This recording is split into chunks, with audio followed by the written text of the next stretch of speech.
Good morning, good afternoon, good evening. Welcome to Xcast. നമ്മുടെ പോഡ്കാസ്റ്റിലെ officially ആദ്യത്തെ guest ആണ്. അയ്യോ, പിന്നെ ആർജെ ആൻഡപ്പൻ എന്ന് പറഞ്ഞ ഒന്ന് വേണമെങ്കിൽ ഇൻട്രൊഡ്യൂസ് ചെയ്തു. ആൻറ്റപ്പൻ ടോക്കീസ് പോഡ്കാസ്റ്റ് എന്നുള്ള രീതിയിലാണ് എന്നെ അറിയുന്നത്. ഞാൻ പിന്നെ കുറച്ചു കാലം മുമ്പ് ഒരു ആർജയായിരുന്നു, റേഡിയോ മിർച്ചിയുടെ ആർജയായിരുന്നു. 2 വർഷത്തോളം ആർജയായിരുന്നു. ഇവിടെ ട്രിവാൻഡ്രവും അതുപോലെ കൊച്ചിയൊക്കെ ആയിട്ടായിരുന്നു എൻ്റെ ഷോ പൊയ്ക്കൊണ്ടിരുന്നത്. അന്നും ഞാനിങ്ങനെ സ്പോർട്സിൻ്റെ റിലേറ്റഡ് ആയിട്ടുള്ള സാധനങ്ങൾ ചെയ്യും. പിന്നെ എനിക്ക് അന്നൊക്കെ നമുക്ക് ഈ സ്പെഷ്യൽ നിങ്ങൾ റേഡിയോസൊക്കെ കേൾക്കുന്ന ആൾക്കാരാണോ എന്ന് എനിക്കറിയില്ല. അപ്പം അതിനകത്ത് ഇപ്പോൾ ഈ സ്പോർട്സ് റിലേറ്റഡ് ആയിട്ടുള്ള സാധനം വന്നു കഴിഞ്ഞാൽ അന്ന് എന്തായാലും എൻ്റെ ഷോ മുഴുവനും അത് കണക്റ്റഡ് ആയിരിക്കും. അപ്പോൾ അത് കഴിഞ്ഞ് പിന്നീട് ഞാൻ ഇങ്ങോട്ട് മിർച്ചിയിൽ നിന്ന് ഇറങ്ങി, റേഡിയോയിൽ നിന്ന് ഇറങ്ങി. അതിന് മുന്നേ മുതലേ ഞാൻ 2018 മുതലേ ഒരു പോഡ്കാസ്റ്ററാണ്. അന്ന് എനിക്ക് തോന്നുന്നു കാർത്തിക് സൂര്യോ അല്ലെങ്കിൽ ഈ പറയുന്ന പോലെ കേരളത്തിൽ ഒരാൾക്കും എന്നല്ല, പക്ഷെ കുറച്ച് പേരുണ്ടായിരുന്നു കേട്ടോ. എന്ന് വെച്ചാൽ ഞാൻ തുടങ്ങുന്നതിന് മുമ്പേ 15 പോഡ്കാസ്റ്റ് ചെയ്യുന്ന ആൾക്കാർ മലയാളത്തിലുണ്ട്. ഇപ്പോൾ നിങ്ങൾക്ക് അറിയുമെന്ന് അറിയില്ല, പഹേൻസ് എന്നൊക്കെ പറഞ്ഞിട്ടുള്ളൊരു പേജൊക്കെ ഉണ്ട്, വൺ ടീമാണ്, അവരൊക്കെ ഉണ്ടായിരുന്നു.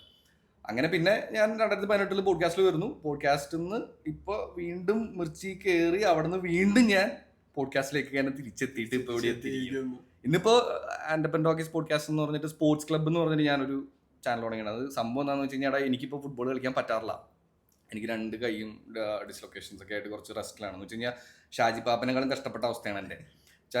ജമ്പ് ചെയ്താൽ ഇറങ്ങുമ്പോൾ എനിക്കറിയാം എൻ്റെ കൈ ഇങ്ങനെ താഴേക്ക് ഇരിക്കും. അപ്പോൾ ഒന്നില്ലെങ്കിൽ സർജറി ചെയ്യണം. അപ്പോൾ സർജറി ചെയ്യുന്നതിനോട് എനിക്ക് വലിയ താല്പര്യം ഉണ്ടായിരുന്നില്ല.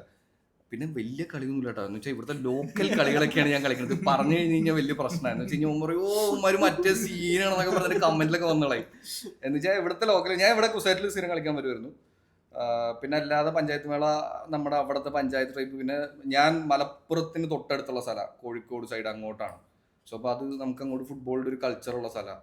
അതുപോലെ നിലമ്പൂര് അമ്മയുടെ വീടിരിക്കുന്ന സ്ഥലം, ഫുട്ബോളിൻ്റെ കണക്റ്റഡ് ആയ സ്ഥലം. അപ്പം അങ്ങനെയൊക്കെ കളിക്കാൻ കുറച്ച് ചെറിയ കളികൾ കളിച്ചുകൊണ്ടിരുന്നതാണ്. അവിടെ നിർത്തി. അപ്പോൾ പിന്നെ എന്തെങ്കിലും എനിക്ക് ഇത് ചെയ്യണമല്ലോ എന്നുള്ളൊരു ഇഷ്ടം കൊണ്ട് ചുമ്മാ സ്പോർട്സിൻ്റെ ഇട്ടു തുടങ്ങി. അപ്പോൾ നോക്കിയപ്പോൾ കൊള്ളാം, ആൾക്കാർക്ക് ഇഷ്ടപ്പെടുന്നോണ്ട് നല്ല തെറിയും കേൾക്കുന്നുണ്ട്.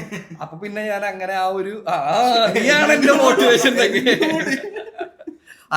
അങ്ങനെ ഇപ്പൊ സ്പോർട്സ് ചെയ്തിട്ട് പോകുന്നു. ഇല്ലടാ, ഞാൻ കാണാറുണ്ട്. അല്ല, ഇപ്പൊ ബ്രോ പറഞ്ഞ പോലെ തന്നെ നമ്മളും ആ ഡെസ്റ്റിന് വേണ്ടി തുടങ്ങിയതാണ്. സംഭവം കൊള്ളാം, പരിപാടി കൊള്ളാം, ഒരു തെണ്ണെന്ന് കണ്ടു പിന്നെ ആ ഫ്ലോയിൽ അങ്ങോട്ട് കിട്ടി. അതന്നെ, അതാ ഒരു ട്രാക്ക് വീണ് കിട്ടി കഴിഞ്ഞാൽ പിന്നെ രക്ഷപ്പെട്ടു. പിന്നെ നമുക്ക് ചെയ്യാനൊരു ഫ്ലോ കിട്ടും. നെഗറ്റീവ് ഓർ പോസിറ്റീവ് എന്ന് വെച്ച് കഴിഞ്ഞാൽ, ഈ ഞാൻ മനസ്സിലാക്കിയ ഒരു കാര്യം എന്താണെന്ന് വെച്ച് കഴിഞ്ഞാൽ, നീ ഇപ്പോൾ എത്ര നല്ല രീതി ചെയ്താലും അതിലൊരു നെഗറ്റീവ് കണ്ടുപിടിക്കും. അതിനിപ്പോൾ നീ നല്ല രീതി ചെയ്താലും ഇനി ചൊറിയാൻ വേണ്ടി ചെയ്താലും ഇതിനെ 2 രീതിയിൽ കാണുന്ന ആൾക്കാരുണ്ടാവും. അതുകൊണ്ട് പിന്നെ ഇതെല്ലാം ഒരു പെർസ്പെക്റ്റീവ് ആണ്. അതിനെ ആ രീതിയിൽ മാത്രം എടുത്തിട്ട് അങ്ങോട്ട് ചില്ലായിട്ടിരിക്കുക. കാരണം എന്തൊക്കെ പറഞ്ഞു കഴിഞ്ഞാലും നമ്മൾ പറയുന്നതല്ല ശരി, ഒരിക്കലും അല്ല. എല്ലാവർക്കും അവര് പറയണതല്ല ശരി. പിന്നെ വെറുതെ അങ്ങോട്ടും ഇങ്ങോട്ടും തർക്കിക്കുക, അത്രേ ഉള്ളൂ. ചിൽ കുപ്പിച്ചിൽ, ഇത്രേ ഉള്ളൂ. ഇതാണ് ഞാൻ, ഇത്രേ ഉള്ളൂ ഞാൻ. ഇനി എന്താന്ന് വെച്ച് കഴിഞ്ഞാൽ നിങ്ങൾ പറഞ്ഞു, നമുക്ക് ടോപ്പിക്കിലോട്ട് വരാല. ഫേവറേറ്റ് ക്ലബിനെ പറ്റി കുറച്ച് സംസാരിക്കട്ടെ. ബാഴ്സലോണയുടെ ജേഴ്സി അതിനകത്ത് എന്തൊക്കെ അതിരിക്കണ്. ഫ്രെയിമിന്റെ ബാക്കിൽ ആശിക്ക് ഉണ്ട് കേട്ടോ. അവനോട് വരാൻ പറഞ്ഞിട്ട് വരുന്നില്ല. ബാഴ്സയിലേക്ക് ഇങ്ങനെ എത്തിപ്പെട്ടു എന്ന് വെച്ച് കഴിഞ്ഞാൽ, ഞാൻ ഫുട്ബോള് കളി കണ്ടു തുടങ്ങണ പപ്പ കളി എന്ന് വെച്ചാൽ വേൾഡ് കപ്പ് ഒക്കെ ക്ലബ്ബൊന്നും കാണുമൊന്നുമില്ല. ആ സമയത്ത് പപ്പ അർജന്റീന ബ്രസീൽ കളികളാണ് കൂടുതൽ കാണുന്നത്. ബ്രസീലിന്റെയും അർജന്റീനയുടെയും കളികൾ തന്നെ കൂടുതൽ കാണുള്ളൂ. അങ്ങനെ ഈ കളി കണ്ടു തുടങ്ങിയ സമയം മുതൽ ഈ അർജന്റീനയോടുള്ളൊരു സംഭവം ഉണ്ടാവുമല്ലോ. നമുക്ക് സ്വാഭാവികമായിട്ട് കളി കാണുമ്പോൾ നമുക്ക് ഈ സാധനം വന്ന് കയറി. പിന്നെ എപ്പോ ബാഴ്സലോണയ്ക്ക് ആയി എന്ന് ചോദിച്ചു കഴിഞ്ഞാൽ, സത്യം പറഞ്ഞു കഴിഞ്ഞാൽ എനിക്ക് അതിനൊരു പ്രോപ്പർ ഉത്തരവൊന്നുമില്ല. മെസ്സിയോടുള്ള ഇഷ്ടം തന്നെയാണ് അതിന്റെ മെയിൻ കാര്യം. മെസ്സിയുടെ കളി ഉണ്ടല്ലേ, ബാഴ്സലോണയുടെ കളിയാണ്, അങ്ങനെയാണ് അതോ? ഇല്ല, ഞാനിപ്പോ അതൊരു കാര്യം എന്താണെന്ന് വെച്ച് കഴിഞ്ഞാൽ, ഈ മെസ്സിയുടെ കളി കൊണ്ട് മാത്രമല്ല, എന്ന് വെച്ചാൽ എനിക്ക് നിങ്ങൾക്കൊക്കെ ശീലം ഉണ്ടെന്ന് അറിയില്ല, ഞാൻ കുറേയൊക്കെ വീട്ടിൽ ഈ റെസ്റ്റ് സീൻസ് ഒക്കെ വരുന്ന സമയത്ത് വീട്ടിൽ തന്നെ ഇരിക്കുന്ന ആളാണ്. അപ്പോൾ ഈ TV ഇട്ട് കഴിഞ്ഞ് കഴിഞ്ഞാൽ ഏതെങ്കിലും സ്പോർട്സ് ചാനലായിരിക്കും ഇടുന്നുണ്ടാവുക. അപ്പോൾ നമുക്ക് ഈ റിപ്പീറ്റ് മാച്ചുകൾ വരുമല്ലോ, ഇത് ചുമ്മാ ഇരുന്ന് കാണും. എന്ന് വെച്ച് കഴിഞ്ഞാൽ ഏത് ടീമാന്ന് ചിലപ്പോൾ അറിയണ്ടാവില്ല, ആരുടെയാന്ന് അറിയണ്ടാവില്ല, അങ്ങനെ കാണും. അങ്ങനെ കണ്ട് എനിക്ക് തോന്നുന്നു, ഞാൻ ഏതോ ക്ലാസ് പഠിക്കുന്ന സമയത്താണ് എനിക്ക് ആദ്യമായിട്ട് ഫുട്ബോൾ കളിക്കണം എന്നൊക്കെ പറഞ്ഞിട്ട് നമ്മൾ കുറച്ച് പിള്ളേരെയൊക്കെ വിളിച്ചിട്ട് ചേട്ടന്മാരെ വിളിച്ച്, എൻ്റെ പൊന്നടാവേ, ഞാൻ ടോപ്പിക്കിൽ നിന്ന് മാറിപ്പോളാന്ന് വിചാരിക്കുന്നതാ. അപ്പൊ ഞങ്ങളുടെ അവിടുത്തെ എത്ര പേരുണ്ടായിരുന്നു, 7 പേരൊന്നും, അവരും ഒരു 7 പേര്. അമ്മമാര് ഞങ്ങളെ അടിച്ച് തൂഫാനാക്കി. അമ്മർക്ക് അത്യാവശ്യം ഫുട്ബോൾ കളിക്കാൻ അറിയുന്ന ടീമാണ്. അപ്പൊ അന്ന് ഞങ്ങൾ 7-0 11-0 ഞങ്ങൾ തോറ്റു. അന്ന് ഞാൻ ചെരുപ്പൊക്കെ ഇട്ടാ കളിക്കണേ. അങ്ങനെയാണ് ഫുട്ബോൾ പിന്നെ TV കണ്ടതുപോലെ അല്ല കളിക്കാൻ ഇറങ്ങുമ്പോഴുള്ള സാധനം എന്നുള്ളത് മനസ്സിലായത്. പിന്നെ ഈ പറയുന്ന പോലെ കളിയും കാണും, ഈ പറയുന്ന പോലെ ഡെയിലി ചേട്ടന്മാരുടെ കൂടെ പോയി കളി എന്താന്ന് മനസ്സിലാക്കുന്നു, നല്ല അടി കിട്ടും, ബോളൊക്കെ വെച്ചിട്ട് നെഞ്ചിനടിയിട്ട് കുറച്ചൊരു ശ്വാസമൊക്കെ മുട്ടും പറയും, എൻ്റെ അടുത്ത് പറയും അങ്ങോട്ട് ഓടിക്കും എന്നൊക്കെ പറയും, അതൊരു ഓടിയിട്ട് തിരിച്ചു വരും, അങ്ങനെയൊക്കെ മനസ്സിലാക്കി വന്നു. പിന്നെ കളി കണ്ടപ്പോൾ എനിക്ക് ഏറ്റവും കൂടുതൽ ഇഷ്ടം തോന്നിയിട്ടുള്ളൊരു ബോൾ വെച്ചിട്ട് ഒരു സാധനമില്ലേ, അത് കിട്ടുന്നത് മെസ്സിയുടെ കളി കാണുമ്പോഴാണ് എനിക്ക് വരാറ്. പിന്നെ ഇല്ലെന്നല്ല കേട്ടോ, ബാക്കിയുള്ളവരുടെ എല്ലാവരുടെയും കളി കാണും. അല്ല, മെസ്സിയുടെ ആ ഒരു മൂവ്മെന്റ് ആ സമയത്ത് പറഞ്ഞ ആൾക്കില്ല, കാരണം കാലിന്ന് ബോൾ പോകില്ല. കാലിന്ന് ബോൾ പോകില്ലെന്ന് മാത്രമല്ല, പുള്ളിയുടെ കാലിൽ ബോൾ കിട്ടിക്കഴിഞ്ഞാൽ എല്ലാവരും ചുറ്റിനും ഉണ്ടാവും. ഏതാണ്ട് മറ്റേ ഫോട്ടോ എടുക്കാൻ വന്നാലേ ബോൾ തട്ടിപ്പറിക്കാൻ വന്ന പോലത്തെ ഒരു സീനാ. എല്ലാവരും ഇങ്ങനെ അതൊരു കാണാനൊരു രസമാണ്. അങ്ങനെ പിന്നെ എനിക്ക് സത്യം പറഞ്ഞു കഴിഞ്ഞാൽ എങ്ങനെ ബാഴ്സലോണയ്ക്ക് എത്തിയെന്ന് ചോദിച്ചു കഴിഞ്ഞാൽ അറിയില്ല. പിന്നെ കയറി ബാഴ്സലോണ ആയി. പിന്നെ ഞാനിങ്ങനെ കുറച്ച് വേറെ ഒരു പരിപാടി ഉണ്ട്. എനിക്ക് ഈ ഓരോ ക്ലബിന്റെ ചിലപ്പം പഴയ ചരിത്രം നോക്കുന്നതൊക്കെ ഇഷ്ടമാണ്. അപ്പോൾ ബാഴ്സലോണ എന്ന് പറയുന്ന ക്ലബ്ബ് മറ്റ് ക്ലബ്ബുകളെ വെച്ച് നോക്കുമ്പോൾ കുറേ ഒരു രാഷ്ട്രീയവും അല്ലെങ്കിൽ ഒരു എന്താ പറയുക ഒരു പോരാട്ടത്തിന്റെ ഒരു ക്ലബ്ബാണ്. കുറേ സംഭവങ്ങൾ പറയാനായിട്ടും ഞങ്ങളാരുടെ താഴെയല്ല എന്നൊക്കെ കാണിക്കാനൊക്കെ ആയിട്ട് വന്നിട്ടുള്ളൊരു ക്ലബ്ബാണ്. ആ ഒരു സാധനമൊക്കെ ഉണ്ട്. അപ്പൊ അതൊക്കെ കിട്ടിക്കഴിഞ്ഞാൽ പിന്നെ അങ്ങനെ ആ ക്ലബ്ബിലായി. അതാണ് അതിന്റെ സത്യം. പിന്നെ എന്താണ് അതിന്റെ ഒരു മെയിൻ റീസൺ എന്ന് ചോദിച്ചു കഴിഞ്ഞാൽ മെസ്സി, പിന്നെ ഈ പറയുന്ന പോലെ തന്നെ ഒരു ഫുട്ബോളിന്റെ ഒരു കൾച്ചർ ബാഴ്സലോണയ്ക്ക് ഭയങ്കര ഡിഫറെന്റ് ആണ്. ഇപ്പൊ എന്ന് വെച്ച് കഴിഞ്ഞാൽ പല ക്ലബ്ബും പൈസ എറിഞ്ഞ ആൾക്കാരെ വാങ്ങുന്ന സമയത്ത് നമുക്ക് ബാഴ്സലോണയെ സംബന്ധിച്ചിടത്തോളം പൈസ എറിയുക എന്നുള്ളത് മാത്രമല്ല, ഇപ്പൊ ഫിനാൻഷ്യലി ഒരുപാട് പ്രശ്നങ്ങൾ പോകുന്നുണ്ടെങ്കിലും നല്ല പ്ലേയേഴ്സിനെ എങ്ങനെയാണ് ബാഴ്സലോണയ്ക്ക് കൊണ്ടുവരാൻ പറ്റുന്നത് വെച്ച് കഴിഞ്ഞാൽ അത് ആ ഫുട്ബോൾ കൾച്ചറിന്റെ ഒരു പ്രത്യേകത. ലാ മാസിയ പറയുന്ന ആ ഒരു അക്കാഡമിയിൽ നിന്ന് വരുന്നു ആ ഒരു സാധനം ഉണ്ടെന്ന് വെച്ച് കഴിഞ്ഞാൽ അവർ കളിക്കുന്നത് നീ ശ്രദ്ധിച്ചിട്ടുണ്ടോ എന്ന് എനിക്കറിയില്ല, ഒരു സ്പിരിറ്റ് കൂടുതലാണ്. ഈ സാധനം കണ്ടിരിക്കാൻ തന്നെ നമുക്കൊരു രസമാണ്. പിന്നെ എനിക്ക് അറിഞ്ഞൂടാ പറയാൻ ഭയം ചിലപ്പോൾ ഇനിയിപ്പോൾ ഞാൻ ഇങ്ങനെ പറഞ്ഞുകൊണ്ടേയിരിക്കും. ഇതൊക്കെയാണ് ബാഴ്സലോണയോടെ എനിക്ക് ഇഷ്ടം തോന്നാനുള്ള കാരണം. പിന്നെ കുറേ പ്രശ്നങ്ങളുണ്ട്. ഇപ്പം എനിക്ക് തോന്നിയിട്ടുള്ളൊരു കാര്യം, ഞാൻ പക്ഷേ ഏറ്റവും കുറവ് ചിലപ്പോൾ കാണുന്നത് പ്രീമിയർ ലാ ലീഗയാണെന്ന് തോന്നിയിട്ടുണ്ട്. ടൈമിങ് ഒരു സമയത്തൊക്കെ എനിക്ക് കുറച്ച് പ്രശ്നമായിരുന്നു. അല്ല അല്ല ഞാൻ കൂടുതലും കാണുന്ന റിപ്പീറ്റാടാ. ഞാൻ പറഞ്ഞില്ലേ, ഞാൻ വീട്ടിൽ ഇങ്ങനെ രാവിലെ മുതൽ ഇങ്ങനെ ഇരിക്കും. പിന്നെ ലൈവ് ഏറ്റവും കൂടുതൽ ലൈവ് കണ്ടിട്ടുള്ള ചാമ്പ്യൻസ് ലീഗാ, എപ്പോഴും ഇരുന്ന് കാണുന്ന സാധനം. അപ്പൊ അപ്പോഴേക്കും അമ്മ വരും എന്ന് വെച്ച് കഴിഞ്ഞാൽ നീ ഇന്നെങ്കിലും ഒന്നും ഉറങ്ങില്ല. അതൊരു സാധനം. അത് ആക്ച്വലി നമ്മുടെ കേരളത്തിലുള്ള എല്ലാ വീട്ടിലുള്ള ഒരു സംസാരം. എല്ലാ ആമ്പിള്ളേരും മാത്രമല്ല, ഇപ്പൊ എനിക്ക് തോന്നുന്നു ഒരുപാട് ഗേൾസും ഉണ്ട്, ഇഷ്ടം പോലെ ഫുട്ബോളിന് ഇഷ്ടപ്പെടുന്ന ആൾക്കാരുണ്ട്. അതൊരു സീനാണ്. രാത്രി ആകുമ്പോൾ കളിയാണ്, വെളുപ്പിന് കിടന്ന് ഉറങ്ങും. ഒരു സമയത്ത് ഫുട്ബോൾ കാണുന്നത് എന്റെ വീട്ടിൽ ഇഷ്ടമല്ലായിരുന്നു. ഇപ്പൊ എനിക്ക് വീട്ടിൽ വന്ന മുത്തശ്ശി ഇപ്പൊ മരിച്ചുപോയി, പക്ഷെ മുത്തശ്ശി മരിച്ചു പോകുന്നതിന് മുമ്പ് വരേക്കും കട്ട കേരള ബ്ലാസ്റ്റേഴ്സ് ഫാനാ. എന്ന് വെച്ച് കഴിഞ്ഞാൽ സഹലിപ്പ് ചെയ്ത ക്ലബിൽ നിന്നൊക്കെ എൻ്റെ അടുത്ത് ഇങ്ങനെ അങ്ങനെയൊക്കെ ചോദിക്കും. ആള് കുറച്ചു കാലം ബെഡ് റെസ്റ്റ് ഒക്കെ ആയിരുന്നു. അപ്പോഴും നമ്മുടെ അടുത്ത് ഇങ്ങനെ ചോദിക്കും. കാരണം ആ സമയം ഞങ്ങൾ അങ്ങനെ പിന്നെ അങ്ങോട്ട് വന്നു കഴിഞ്ഞാൽ പിന്നെ വീട്ടിൽ വാറട്ടെ. എനിക്കൊരു അനിയനുണ്ട്, അവൻ ബ്രസീല്, പപ്പ അർജന്റീന, ഞാനും അർജന്റീന. അപ്പൊ ഇത് അവന് സപ്പോർട്ട് വേറെ ആരും ഇല്ലല്ലോ. പക്ഷെ എനിക്ക് ഇപ്പോഴും ഓർമ്മ കേട്ടാ, എന്റെ 2014 മറ്റേ 7-1 ബ്രസീൽ. എന്റെ മുന്നേ. പക്ഷെ ഞാൻ സംഭവം നമുക്ക് ഏതാ ബ്രസീല് അത്ര അങ്ങോട്ട് ഇഷ്ടമാണോ എന്ന് വെച്ച് കഴിഞ്ഞാൽ ഇഷ്ടമില്ല, അങ്ങനെ ഇഷ്ടക്കുറവൊന്നുമില്ല. പക്ഷെ ആ കളി കണ്ട് ഞാൻ കരഞ്ഞിട്ടുണ്ട്. പപ്പ ഞാൻ നോക്കുമ്പോ ഒരു സൈഡിൽ നിന്ന് ഞാനിങ്ങനെ അനിയൻ ഫ്രണ്ടിൽ നിന്ന് കാര്യം ബ്രസീൽ ഫാനാണ്, സ്വാഭാവികമായിട്ടും കാര്യം ഏത് മനുഷ്യനായാലും കരഞ്ഞു. 7-0 തോക്കാന്ന് പറഞ്ഞു കഴിഞ്ഞാൽ സ്വാഭാവികമായിട്ട് വിഷമം ഉണ്ടാവും. അപ്പൊ ഞാൻ അർജന്റീനക്കാരനായിട്ടും എന്നൊക്കെ ഫാനായിട്ടും എന്റെ കണ്ണിങ്ങനെ നിറഞ്ഞിട്ട് ഞാനിങ്ങനെ ബാക്കിലേക്ക് ഇങ്ങനെ നോക്കുമ്പോൾ പപ്പയ്ക്കും ആ വിഷമമൊക്കെ ഉണ്ട്, ഞാൻ പോയി കിടക്കുന്നൊക്കെ പറഞ്ഞിട്ട് പോയി കിടന്നൊരു സീനൊക്കെ ഉണ്ട്. എനിക്ക് തോന്നുന്നു സ്ഥിരം കണ്ടാണ് ഇതിനോടൊരു ഇഷ്ടം കൂടുതൽ തോന്നിയത്. അതുകൊണ്ട് എനിക്ക് അറിഞ്ഞൂടെ എന്താണ് ആ പോയിന്റ് എന്നൊക്കെ ചോദിച്ചു കഴിഞ്ഞാൽ പറയാൻ സത്യം പറഞ്ഞ് അറിഞ്ഞൂടാ. നീ പറഞ്ഞ നിങ്ങൾക്കൊക്കെ എന്താണ് ഇഷ്ട കാരണം? ഇല്ല, എനിക്കിങ്ങനെ തന്നെ പറഞ്ഞു. എനിക്ക് ഞാൻ ഫസ്റ്റ് ഇറ്റലി ടീമിനെ ഫോളോവർ ആയിരുന്നു. എനിക്ക് ഇഷ്ടട്ടോ, ഭയങ്കര രസമാണ് അവരുടെ കളി. ആ ടൈം വെച്ചാൽ എനിക്ക് ആ ഒരു കളിശൈലി കണ്ടപ്പോ ടോട്ടി എന്ന് പറയുന്ന പ്ലെയർ, ഞാൻ പേഴ്സണലി ഞാൻ ടോട്ടി ഫാനാണ്. ഓക്കെ, അല്ലെങ്കിൽ ഉദ്ദേശം ടോട്ടി ഫാനാണ്. Okay okay okay. Favourite players ഒന്നും പറയാൻ അങ്ങനെ ഇല്ല, എല്ലാവരും ന്യൂട്രൽ എന്നുള്ള രീതിയിലാണ്. ഓഹോ, ന്യൂട്രൽ അവിടെ ഇല്ല ഇവിടെ ഇല്ല. അപ്പൊ ഞാൻ നേരത്തെ പറഞ്ഞത് ശരിയായല്ലേ?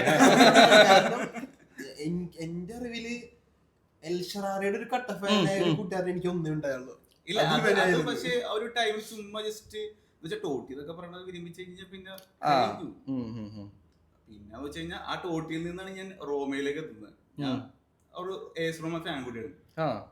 ഭയങ്കര കുറവുള്ള സംഭവമാണ്. ശ്രദ്ധിച്ചു കഴിഞ്ഞാൽ നമുക്ക് ഈ കേരളത്തില് ഞാൻ ഇന്റർപ്റ്റ് ചെയ്യാം, ഞങ്ങൾക്കിപ്പോ കേരളയില് ഒരു ഫാൻസ് അസോസിയേഷൻ ഉണ്ട്. എനിക്കറിയില്ല വാട്സപ്പ് ഗ്രൂപ്പിൽ ആകെ ഒരാളെ പേരുള്ളൂ.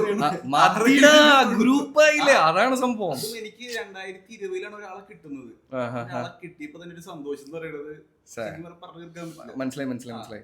ഞാൻ പഴയ ഇതിന്റെ ഇടയിൽ കണക്ട് ചെയ്യാൻ പറ്റുമെന്ന് എനിക്കറിയില്ല. ഈ സിംബു അല്ലു അർജുൻ ഫാൻസ് അസോസിയേഷൻ ഒക്കെ പണ്ടുണ്ടായിരുന്ന സമയത്ത് ആ അസോസിയേഷനിൽ ഉണ്ടായിരുന്ന ആളാണ് ഞാൻ.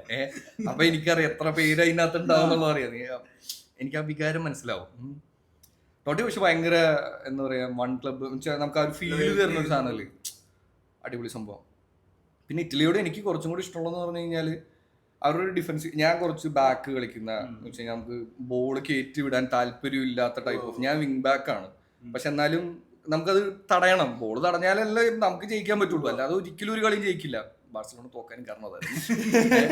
അപ്പം ആ ഒരു സാധനം ഉള്ളത് കൊണ്ട് എനിക്ക് എപ്പോഴും ഈ ഡിഫെൻസീവായിട്ട് കളിക്കുന്ന ടീമിന്റെയും പ്ലേയേഴ്സിനോടും ഒക്കെ ഒരു ചെറിയൊരു ഇഷ്ടമുണ്ടായി. എനിക്കും നീ പറഞ്ഞപ്പോൾ പെട്ടെന്ന് പറഞ്ഞതെന്ന് വെച്ച് കഴിഞ്ഞാൽ മാൽഡീനി എൻ്റെ ഫേവറേറ്റ് പ്ലെയറാണ്. എന്ന് വെച്ച് കഴിഞ്ഞാൽ അങ്ങനെ ഒരു എന്ന് വെച്ചാൽ ഏറ്റവും ബെസ്റ്റ് എൻ്റെ, ഞാൻ ഫസ്റ്റ് പറയുമ്പോൾ മെസ്സി തന്നെ പറയുള്ളൂ, എപ്പോഴും വരുമ്പോൾ അത് തന്നെ വരുള്ളൂ. പക്ഷെ മാൽഡീനിനോട് എന്തോ ഒരു പ്രത്യേക ഇഷ്ടം കൂടുതലുണ്ട്.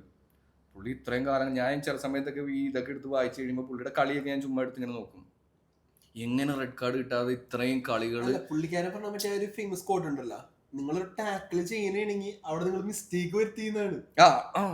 എടാ അത് മാത്രമല്ല എന്ന് വെച്ചാൽ ഓരോ മാച്ച് എടുത്ത് കളിച്ചാൽ വെച്ചാൽ നിങ്ങൾക്കത് കണക്ട് ആവുമെന്ന് എനിക്കറിയില്ല, നമുക്ക് എന്തെങ്കിലും പഠിക്കാനുള്ള സാധനം കിട്ടും ഇതിനകത്തുനിന്ന്. വെച്ച് കഴിഞ്ഞാൽ നമുക്ക് ഡിഫെൻസീവ് ചെയ്യുന്ന സമയത്താണെങ്കിൽ സംഭവം കിട്ടും.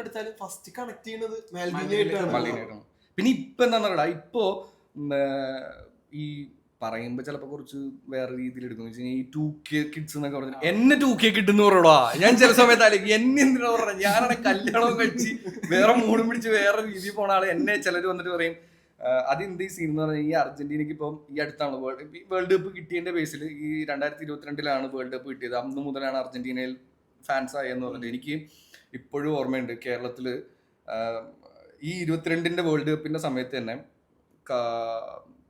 22-നാണോ 22-നാണ് അല്ല 18-ന്റെ ആണെന്ന് തോന്നുന്നു കേട്ടോ. 18 വേൾഡ് കപ്പിൽ ഞാൻ കട്ടൗട്ടൊക്കെ എൻ്റെ റൂമിൽ വെച്ചിട്ട് അത് ഞാൻ ഇൻസ്റ്റാഗ്രാമിൽ സ്റ്റോറി ഇട്ടിട്ടുണ്ട്. അന്നൊന്നും സത്യം പറഞ്ഞു കഴിഞ്ഞാൽ ഇവന്മാരെ ആരെയും ഞാൻ കണ്ടിട്ട് പോലും ഇല്ല. പലരും ഈ പറയുന്ന പോലെ കട്ടൗട്ടിൻ്റെ സീൻസ് ഒന്നും പറഞ്ഞില്ല. പിന്നെ ഈ എനിക്ക് തോന്നുന്നു 22-ന്റെ സമയം വന്നപ്പോൾ ഈ കട്ടൗട്ടൊക്കെ ഭയങ്കര സംഭവമായിട്ട് ഈ അടിയൊക്കെ വന്നുകൊണ്ടിരുന്നത്.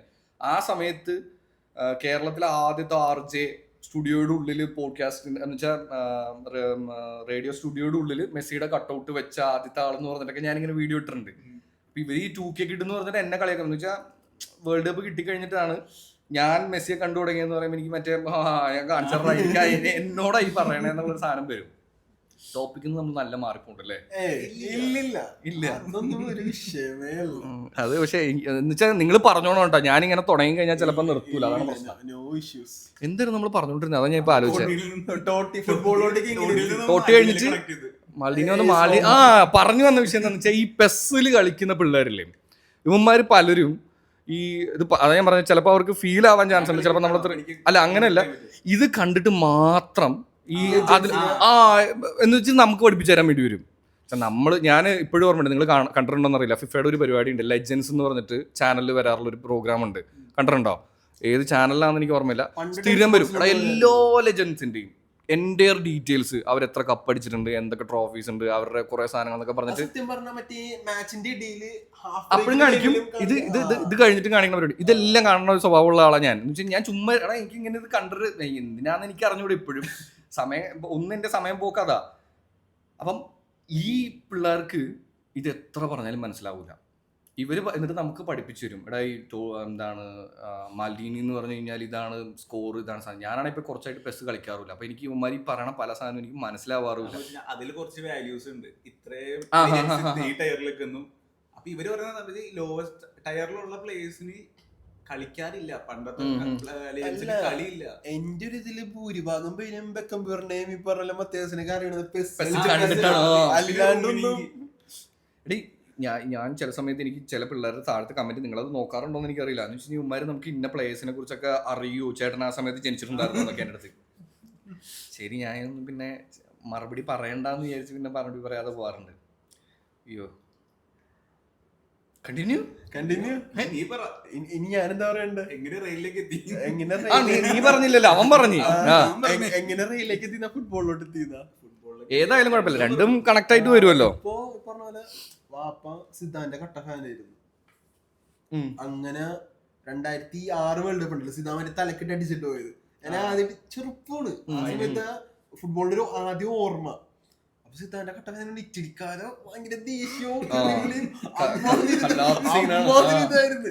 അങ്ങനെ ആ സമയത്ത് ആക്ച്വലി ഇപ്പൊ എനിക്ക് തോന്നിയിട്ടുള്ള ഒരു കാര്യം എന്താ പറയുക, ഇപ്പൊ കുറച്ചായിട്ട് ഇറ്റലിക്ക് വലിയ ഫാൻസിനെ നമുക്ക് ലൗഡായിട്ട് കാണാൻ പറ്റില്ല. എന്താന്ന് എനിക്ക് അറിഞ്ഞൂടാ. ഭയങ്കര ഇതായി പോയി എനിക്കത്. എന്ന് വെച്ചാൽ ഞങ്ങളുടെ അവിടെ എല്ലാത്തിനും ഫ്ലെക്സിബിളാ. ഈ എന്നുവെച്ചാ നിങ്ങള് കോഴിക്കോട്ട് മലപ്പുറം റൂട്ട് ട്രാവൽ ചെയ്ത് കഴിഞ്ഞാണ്ടല്ലോ ഞെട്ടിപ്പോകും. എന്ന് വെച്ച് കഴിഞ്ഞാൽ പോറണ്ടാ എടാ, എല്ലാ ക്ലബിന്റെയും എല്ലാ പ്ലേസിന്റെയും ഓരോരോ സാധനം വെച്ചിട്ട് സീൻ ഉണ്ടാവും. ഖത്തറിന്റെ ഫ്ലെക്സ് ഉണ്ടായി, സൗദിയുടെ ഫ്ലെക്സ് ഉണ്ടായി, 32 ടീമിന്റെയും ഫ്ലെക്സ് വെച്ച്. ഇത് ഞാൻ കുഞ്ഞിലെ മുതലേ കാണുന്നത് ഈ പറയുന്ന റൂട്ടിൽ പോകുമ്പോഴാണ്. അത് കുഴപ്പമില്ല, വരും, സമയമുണ്ടല്ലോ, സമയമുണ്ട്. ലാസ്റ്റ് എപ്പോഴും വേൾഡ് കപ്പ് കളിച്ചത് 14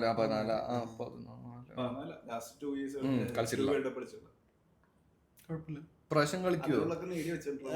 ഇപ്രാവശ്യം കളിക്കുവോ? പക്ഷെ പോക്കണ്ടിട്ട് എനിക്ക് തോന്നാനുള്ള അറിയില്ല. നോക്കാം നമുക്ക്. അല്ല പക്ഷെ പറയാൻ പറ്റില്ല, നോക്കാം. നീ പറഞ്ഞില്ല സിദാന്റെ ഇത് കണ്ട് ഫസ്റ്റ് ഒരു ഫുട്ബോൾ വിവരം എങ്ങനെയാണ്. പിന്നെ ഫുട്ബോൾ ആ സമയത്ത് എനിക്ക് ഫുട്ബോളിനെ കാര്യം കുറച്ചും കൂടി ക്രിക്കറ്റിനോടായിരുന്നു. അങ്ങനെ. പിന്നെ 2010 വേൾഡ് കപ്പ് വരുമ്പോഴാ എന്താണ് സംഭവം ആ ഒരു ചൂടും കിട്ടണം. അപ്പൊ ആ സമയത്ത് എല്ലാരും 2 ടീം പറയുന്നുണ്ട്. എന്റെ അടുത്ത് 2 ടീം പറയാൻ പറഞ്ഞു. ഞാൻ അർജന്റീനയും പോർച്ചുഗലും പറഞ്ഞു.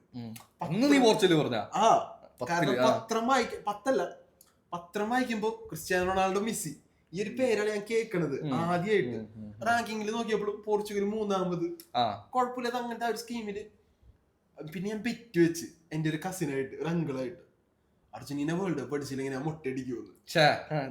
ഞാൻ ഇവനോട് പറഞ്ഞു, എല്ലാവരോടും പറഞ്ഞു. ഞാൻ കളിത്തോണ്ട് കണ്ടു തുടങ്ങിയ സമയത്ത് ഒരു അർജന്റീന മെസ്സി ഫാനായിരുന്നു. തുടങ്ങിയ സമയത്ത് ആരും വിശ്വസിക്കില്ല. അതാ എടുത്തു പറയാണ്. കളി കണ്ടു തുടങ്ങിയ സമയത്ത് ഞാൻ ഒരു അർജന്റീന മെസ്സി ഫാനായിരുന്നു 2010. ഒപ്പം തന്നെ പോർച്ചുഗലിനും ക്രിസ്ത്യാനോ റൊണാൾഡോയും സപ്പോർട്ട് ചെയ്യുന്നുണ്ട്. അപ്പൊ ബെറ്റ് വെച്ച് രണ്ട് സൈഡും ആയി. അപ്പൊ ബെറ്റ് വെച്ച് അർജന്റീന കപ്പടിച്ചില്ലെങ്കിൽ മുട്ടടിക്കുമെന്ന് ജർമ്മനി ആയിട്ട് തോറ്റ്. നാണം കെട്ട് അങ്ങനെ പോർച്ചുഗലോട് നേരത്തെ പുറത്തായി, സ്പെയിനായിട്ട് നേരത്തെ പുറത്തായി. അതിനുശേഷം ഞാൻ ശരിക്കും ഫോളോ അപ്പ് ചെയ്യാൻ തുടങ്ങി ഫുട്ബോൾ. അപ്പൊ റെയിൽ ടീം എടുത്ത് നോക്കിയപ്പോ ആ സമയത്ത് ഹിഗ്വീൻ, ക്രിസ്ത്യാനോ, കക്ക, ഓസില് ഓരോരുത്തർക്ക് സൂപ്പർ ടീമുമല്ല. പിന്നെ കളി കണ്ടു തുടങ്ങി. അപ്പൊ എനിക്ക് എന്തോ മെസ്സിനേക്കാളും കൂടുതൽ ക്രിസ്ത്യാനോടെ ആ ഒരു സ്കിൽസും കട്ട് ഓവറും പവർ ഷോട്ട്സും ആ സമയത്ത് എനിക്ക് എന്തോ പിന്നെ ക്രിസ്ത്യാനോ ഫാനായി. പിന്നെ ട്രാക്ക് മാറിയിട്ടില്ല. എടാ ഇത് നീ പറഞ്ഞുകൊണ്ട് പറയണ കേട്ടോ. എന്ന് വെച്ച് കഴിഞ്ഞാൽ ഈ ആൾക്കാർക്കുള്ള ഒരു ഏറ്റവും വലിയ പ്രശ്നം എന്താ പറയുക, ഇപ്പൊ നമ്മളൊരു മെസ്സി ഫാൻ ആണെന്ന് പറഞ്ഞു കഴിഞ്ഞ് കഴിഞ്ഞാൽ അവര് തന്നെ നമ്മളെ ടൈറ്റിൽ ചെയ്യാണ് നീ ഒരു റൊണാൾഡോ ഹെയ്റ്റർ ആണെന്നുള്ളത്.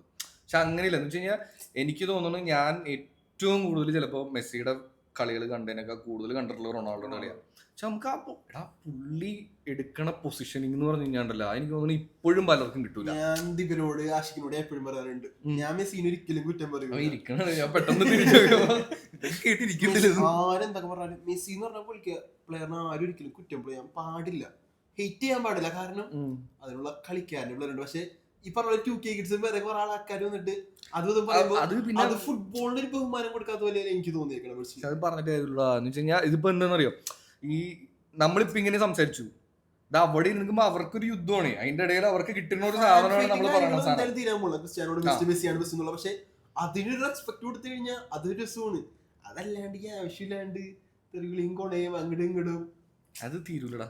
അത് ഫുട്ബോളുള്ള എനിക്ക് തോന്നുന്നത്. ഞാൻ പറയട്ടെ, ഇപ്പൊ മെസ്സി ആദ്യം വന്ന സമയത്ത് ഞാൻ സ്ഥിരം കേട്ടോണ്ടിരുന്ന ഒരു സാധനം, മലയാളത്തിൽ എപ്പോഴും പറഞ്ഞോണ്ടിരുന്ന എന്ന് വെച്ച് കഴിഞ്ഞാൽ എന്താണ് 1000 മെസ്സി അല്ല അരക്കക്ക് തിരിച്ചല്ലേ കേട്ടോണ്ടിരുന്ന ആ സമയത്ത്. എനിക്ക് തോന്നുന്നത് എല്ലാ മനുഷ്യരെയും വെച്ച് കമ്പയർ ചെയ്തോണ്ടിരുന്ന ഇത്. എനിക്ക് തോന്നുന്നു നമ്മൾ ഈ പോകുന്നതിനനുസരിച്ച് ഇനിയിപ്പോ കുറച്ച് കഴിയുമ്പോൾ മാറും. എന്തൊക്കെ പറഞ്ഞാലും ഒരു 5 വർഷം കൂടെ മാക്സിമം അത് കഴിയുമ്പോൾ ഇവരെ പറ്റി സംസാരിക്കില്ല എന്നല്ല, എന്ന് വെച്ച് കഴിഞ്ഞാൽ അങ്ങനെയല്ല, കുറയും, നല്ലോണം തീരും. പിന്നെ ഈ പറയുന്ന പോലെ ചിലപ്പോ എംബാപ്പയോ ചാൻസ് കൂടുതലാ.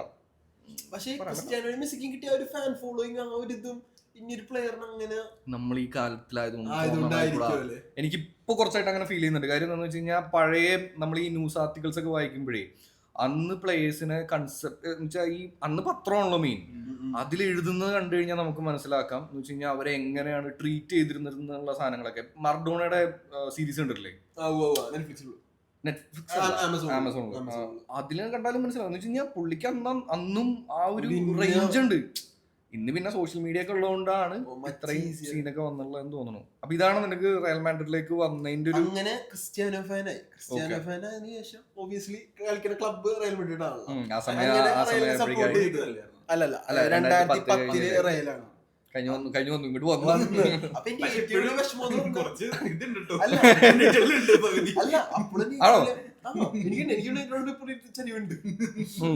അപ്പൊ എന്റെ ഏറ്റവും വിഷമം എന്താന്ന് പറഞ്ഞു കഴിഞ്ഞാൽ പഴയ ക്രിസ്ത്യാനോയുടെ ഏറ്റവും അടിപൊളി കളി ഇപ്പൊ എപ്പൊ യൂട്യൂബിലാണെങ്കിൽ ഇതിലെടുത്ത് നോക്കിയാലും കളി യുണൈറ്റഡുള്ള കളി തന്നെയായിരുന്നു എനിക്ക് ഇഷ്ടപ്പെട്ടത്. കാരണം ആ സമയത്ത് ഒരു പ്രത്യേക രസം ക്രിസ്ത്യാനോ പ്രീമിയർ ലീഗിൽ റെഡ് ജേഴ്സിയിൽ കാണാനായിട്ട്. റെഡില് മാത്രമല്ല പുള്ളിയുടെ ആ ഒരു പോക്കുണ്ട്. എന്ത് പോക്കാ ഒരു രക്ഷ ഉണ്ടാവില്ല. ഇവന്മാർക്കൊക്കെ ഏകദേശം അറിയാൻ തോന്നുന്നു.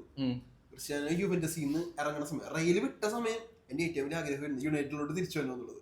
അപ്പൊ യുവന്റസ് വിടണേന്ന് പറഞ്ഞല്ല, 7 നോമ്പൊക്കെ എടുക്കാൻ നീയത്ത് ചെയ്ത് ക്രിസ്ത്യാനോ യുണൈറ്റഡിലോട്ട് തിരിച്ചു വന്ന് എനിക്കപ്പോ സംഭവം ഇറങ്ങിപ്പോ ഇത് വൻ പാടായിട്ടാണെങ്കിലും യുണൈറ്റഡിലോ ആഘോഷം കാരണം കളി ഇറങ്ങി വന്ന സമയത്ത് കരയണോ ചിരിക്കണോ അമ്മാതിരി അത് 2 ഗോൾ ഓടിച്ചു. എവിടെ ഇല്ലാത്ത കാരണം ഒരുപാട്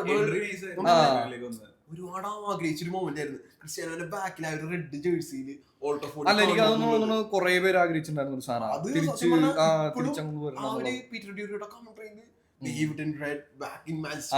ആ സാധനം കണ്ടു കഴിഞ്ഞപ്പോ അപ്പോ ഞാൻ ഈ പറഞ്ഞ എനിക്ക് റയലുണ്ട് യുണൈറ്റഡുണ്ട് ആൾക്കാർ അറിയും അൽനാസറുണ്ട്. അത് പിന്നെ സ്വാഭാവികമല്ലേ. അതിപ്പോ അല്ലെ എന്നെയും ഇന്റർ മയാമി വെച്ചിട്ടൊക്കെ ഞാനും വീഡിയോ ഇടുമ്പോ അത് ഒരു സ്വാഭാവികമായിട്ടും വരൂടാ.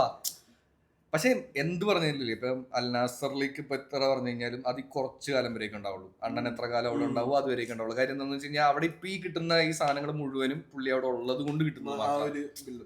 അല്ലാതെ ഇപ്പൊ ബാക്കി പറ ആ 11 പേരുടെ പേര് പറയാൻ പറഞ്ഞു കഴിഞ്ഞാൽ ഈ പറയണവന്മാർക്ക് ആർക്കും അൽനാസറിലെ ടീമിനെ അറിയാൻ അങ്ങനെയല്ല പറഞ്ഞ പെട്ടെന്ന് ചോദിച്ചു കഴിഞ്ഞാൽ ഇവർക്ക് ആർക്കും വലിയ എന്ന് വെച്ചാൽ ഇപ്പൊ പിന്നെ എന്താന്ന് വെച്ച് കഴിഞ്ഞാൽ നമ്മൾ അത്രയും കാണാൻ തുടങ്ങി. കാര്യം എന്താന്ന് വെച്ച് കഴിഞ്ഞാൽ അതാ ഞാൻ പറഞ്ഞത് അണ്ണൻ വന്നിട്ടുള്ള ഒരു ഇമ്പാക്ട് ഇല്ലേ. അതിന് മുമ്പുള്ള അൽനാസറും ഇപ്പോഴുള്ള അൽനാസറും നമ്മൾ പക്ഷെ ബെറ്റർ അതായിരുന്നു എന്നൊക്കെ വേണമെങ്കിൽ ഒരു ഡിസ്കഷനിൽ വെക്കാം. വേണ്ട പിന്നെ പോവാം. അതെ അല്ല പക്ഷെ അത് കുറ്റം പറയാൻ പറ്റില്ല. അവിടെ നല്ല കോമ്പറ്റീഷൻ വന്നോണ്ടിരിക്കുക. കേറി വരൂടാ. സൗദി ലീഗിൽ ഒരു റൂൾ ഉണ്ട് ഈ പറഞ്ഞ പോലെ minimum 2 Saudi players start. Minimum 2 ആണോ? കഴിഞ്ഞ സീസൺ വരെ 4 ആയിരുന്നു. ഈ സീസൺ 2 പ്ലേയേഴ്സ് സ്റ്റാർട്ട് ചെയ്താൽ മതി. അങ്ങനെ അതും പോരാണ്ട് ഈ പറഞ്ഞ പോലെ 8 പ്ലെയറെ ഫോറിൻ പ്ലേയേഴ്സ് പാടുന്നുണ്ടായിരുന്നു. അപ്പൊ അത് മാറ്റി 10 ആക്കുകയും ചെയ്ത് ഈ പറഞ്ഞ പോലെ സൗദി പ്ലേയേഴ്സിന് പകരം ഫോറിൻ പ്ലേയേഴ്സിന് സബ്സ്റ്റിറ്റ്യൂട്ട് ചെയ്ത് വേണമെങ്കിൽ ഓർക്കാം. തന്നെ എങ്ങനെയാ നമുക്ക് മനസ്സിലാക്കാൻ പറ്റുക? അല്ല അപ്പൊ ഞാൻ അൽനാസറിന്റെ ലൈനപ്പാണ് ഈ പറഞ്ഞ പോലെ Mane, Cristiano, Kingsley Coman, Felix, Brozovic, Otavio, Inigo Martinez. അടിപൊളിയുണ്ട്. പക്ഷെ ഇപ്പൊ വേറൊരു സീൻ ഉണ്ട് എന്ന് വെച്ച് കഴിഞ്ഞാൽ ഞാനിതിപ്പോ എനിക്ക് തോന്നുന്നു ആരും പറഞ്ഞല്ല. ഇതുവരെയും ടീം പോരാന്നായിരുന്നു. ഇപ്പൊ ടീമായി. ഇനി ടീമായിട്ട് കപ്പില്ലെങ്കിലാണ് ഒരു പ്രോപ്പർ CM ഇല്ല. പക്ഷെ അപ്പുറത്ത് അൽ ഹിലാൽ എടുത്തതിന് എവിടെയില്ലാത്ത ടീമാണ്. എടാ തമാശല്ല. കാരണം വേൾഡിലെ 2 ബെസ്റ്റ് ലെഫ്റ്റ് ബാക്ക് റൈറ്റ് ബാക്കും ജാവ് കാൻസലോ, തിയോ ഹെർണാണ്ടസ്. മിഡ് ആണെങ്കിൽ നെവസ്, മിലിക്കനോവിച്ച് സാവിച്ച്, ലീഗ് അടിക്കുന്നത് പോരെ. ഡാർവിൻ ന്യൂനസും കൂടി ഇപ്പൊ ഒന്ന് കൊളിബലി, അതേപോലെ തന്നെ ബോണോ ഗോളി. പക്ഷെ മതിടാ, ഇത് വെച്ചിട്ട് അടിക്കാൻ പറ്റിയില്ലെങ്കിൽ പിന്നെ കാര്യമില്ല. അതൊക്കെ പിന്നെ ഓരോ റീസൺസ് നമ്മൾ പറയണം. സൗദി ലീഗ് അത് പറഞ്ഞാൽ മതി. എന്ത് പറഞ്ഞു കഴിഞ്ഞാൽ കോമ്പറ്റീഷന്റെ കേസ് പറഞ്ഞാൽ